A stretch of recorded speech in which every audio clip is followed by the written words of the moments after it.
Per month 3,00,000 salary ఉన్న రమేష్‌కి చక్కగా పెళ్ళయింది. అందమైన భార్య, ఇద్దరు పిల్లలు, చక్కగా చింతలేని కుటుంబం. ఎక్కడో అమెరికాలో స్థిరపడిపోయారు. కానీ అమ్మా, నాన్న అక్కడికి వెళ్ళలేరు. వాళ్ళిక్కడికి రాలేరు. కానీ ఇక్కడున్న అమ్మా, నాన్న అప్పుడప్పుడు దిగులు చెందుతూ ఉంటారు. ఎప్పుడైనా ఒక ఫోను చేస్తే బావుండు. ఒక ఇయర్‌కి ఒకసారైనా వస్తే బావుండు అని. రమేష్‌కి రావడానికి అస్సలు నాకు టైం కుదరట్లేదు అని చెప్తూ ఉండేవాడు. ఇప్పుడు రమేష్ బాల్యంలోకి వెళ్దాం.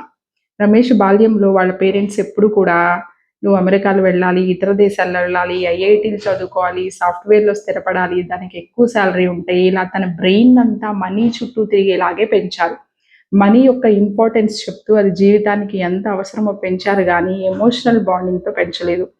పిన్ని కూతుళ్ళు, బాబాయ్ కూతుళ్ళు, వాళ్ళతో స్నేహం, వాళ్ళ బంధం, వాళ్ళ ప్రేమ ఇలాంటివేమీ తనకి అంటే అక్కడికి వెళ్దాము, వాళ్ళున్నారు, మన కోసం వెయిట్ చేస్తున్నారు, ఇలాంటి ఫీలింగ్స్ ఏమి కూడా తన దాకా చేరలేదు.